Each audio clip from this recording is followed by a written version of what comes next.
Hey, what's up everybody? Welcome to another video. Today we're going to talk about the Figma Doomslayer, aka DoomGuy, aka Rip and Tear. Now I'm going to let you know, normally I don't curse in my videos, but because this is DoomGuy, I may let a little slip, strictly because I love DoomGuy, just as much as I love Master Chief, so hopefully there'll be a lot of love showing in the photos. I've been a little bit of a personal adjustment period as some things have changed in life, so uh, I'm hoping that everyone knows my schedule is even more erratic than before. But yes, talking about Doomslayer, it's been crazy because this is a figure I wanted to love, and in the beginning I only liked it, but then the more I played with it, the more I ended up actually loving it. There are some gripes that I have in the beginning that kind of bothered me, but once I actually played with it and treated it like a Revolve tech as opposed to treating it like a Figma, I actually got over the things that bothered me a lot about this figure, to be honest. One of them still bothers me, but it's something that I got over very quickly for the most part. So with all that being said, let's jump into the video. We have our look on our Doomslayer, and I gotta say, outside of my gripes, I love the look on this thing. The only gripe, the major gripe that I have are these really wobbly shoulder pads. The reason why I took them apart like this is to show you that that is supposed to add to the level of articulation, and it absolutely does. But excuse me, ooh, got a little choked up. But the biggest issue that the joints are not tight enough to really sit without it looking gappy at points. So you have to do a little bit of maneuvering, which for some people they don't want to do that work. I understand that. Me, I'm willing to put in the work, but even with the work, sometimes he looks too gappy. As if you've played Doom Eternal, you know, it just feels off after watching him playing the video game for so long with this big solid physique. So that visually turns off a bunch of people. But as far as posing though, I gotta say, Figma did his damn thing.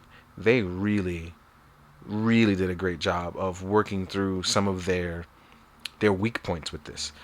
Like I still would have preferred some sort of double joint, some cleaner double joint like they did with Samus before or a few other figures. But they really made it work here with this guy. Now, as far as articulation, as you can see, my man is hitting it. Look at that. Super duper. Oh, I was about to curse. So I'm trying to hold it in and make sure it's important. I want to use, I want to curse the important times. But as you can see, we're really hitting the T-pose with literal no problems. Like my man got the biceps from hell. Like it's really not a game. Our head articulation is my other minor, well, actually it's a major gripe, is that the way it's designed is that to look up, it's, let me actually just take the helmet off. It's weird that they didn't do an actual through the top. They did it through the back of the head. Let me see if I can get some lighter now. As you can see there, they did it through the back of the head with the ball joint. So that kills some of the level of articulation that we're going to get because the double joint doesn't sit at the top like that. It actually sits towards the back of the head. So you killed some of that movement. But looking down is going to be no problem for him.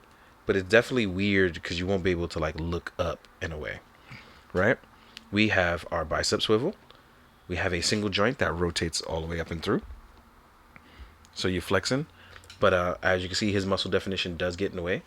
We can rotate. Some people are not going to like that ugly joint, but it's not a bad deal for me once I get it posed, right? Our torso. We can go backwards a little bit. We actually have a really nice forward ab crunch. We can rotate on the said ab crunch too. So like I said, getting Doomslayer to move in certain poses actually look really solid. As we prep for a run pose, as you can see, it looks really good. Now, for the legs, this was a little bit of a bummer at first because I really wanted some thigh swivel to add into that. And as you can see, the joints are really tight. But we do have a nice movement of joints here. So Doomslayer does get a nice running tackle maneuver going. Looking at that nice upper torso movement. Look at that. So again, he does look good when he is posed up. I do not disagree with that. But for some people, this may not be enough. As far as our foot, we actually have a nice little bit of movement there. We actually get a really decent inward ankle pivot. Going outward, not so much. But yeah, with that extra thigh swivel, we would have actually gotten some way better movement. And I just feel like that's something that hopefully they can capitalize on if they do any other color armors. I would absolutely adore that. Like a Phobos or an Ember armor. But as you can see, with whatever DoomGuy does, he will look really, really cool. And that is where it all boils down to. For people who are going to get the DoomGuy, this might be just enough for them. It's a guy who poses my toys. It may be a little frustrating, but man, I'd be a fucking liar to say that I don't really enjoy posing this guy up, for real. So, with all of that being said, we're going to talk about our gun on the top, which is on a ball joint. As you can see, it can rotate here on a ball joint. Then you can rotate up, and you have a ball joint up top too. So that way you can, put fire to your enemies so you can gain health. Because man, when I tell you Doom is it's stressful sometimes, dog. It's kind of stressful, no lie. Right? Look at this. Like, he looks really good like this. I can't front. Boy, look good. Now, what we are going to do is we're going to jump into his accessories and talk about some stuff for DoomGuy as he looks cool out here in these streets. I got to find some demons for this guy to murder. All right, I'll see you guys. All right, we're back, and let's talk about our accessories. I guess we'll start with our hand accessories. This gets a little easy because they actually put it in a very nice tray for us to all to see. But you won't be able to see it due to the glare. So what I'm going to do is I'm going to slowly open this up, as I thought I would be able to get away with it. Keep it all neat like I do with Mafex. But let's see if I can hit it with that resistance. There we go. Looking real good. So we have a very nice pair of trigger hands. So wow, we actually do have a lot of nice stuff. So you get 1, 2, 3 types of trigger hands for the left and 1 for the right, and that's gonna obviously be for the shotgun. You get an open relaxed palm here, you get another one here. You get 2 styles of gripping hands for left and for right. So that way you're pretty much set for everything. So 1 to hold certain weapons, which I'm gonna show you guys too. And then you get the DoomGuy thumbs up, right? You will also get a replacement part here in case you want to replace this piece up here, right? So that actually made it really simple, as I was actually able to hold it at a really nice level. Now, for DoomGuy, I mentioned his shotgun, his big old boomstick, right? Here we are with his shotgun. I really do wish that you can open up and use the grappling hook. That is not the case here, but we do have his shotgun, his super duper shotgun. I love it. Then you will get the chainsaw. Rip and tear, baby. The dope saw, actually, I should call it the dope saw. So you actually get the chainsaw as well. You cannot rip the cord. That would be nice, but you can't, right? You will get the Doomslayer's patented sword. And as by the time this review goes up, he'll be the guy from Fortnite Season 4 Battle Pass. So yes, this is his pickaxe weapon, in case you don't get the joke. I hope you do. But this is his pickaxe. So yes, it's really dope. I love the translucent red. I think this was really, really well done. They even have the inscriptions here, and it's actually molded in. You can actually feel the grooves in it. Then we have the big fucking gun. The big fucking gun is really dope. You'd think it's small, like in package, but then you actually see it, like with him, and then you do it next to him, and you realize just how actually big this is. Even his shotgun is pretty big, right? But look how much bigger the BFG is. So this is actually pretty nice. I really wish there was some sort of effect parts. Maybe I can put that to good use. Last but not least, you will get an extra part for his sword on his wrist. Well, below his wrist, I should say. As you can see, I rotated here. If you swap out by just tabbing this out, you can tab this in. You can get the extended version. So now you can look really good putting 2 to 2 together as you murder your enemies. All right. And that about wraps it up for accessories.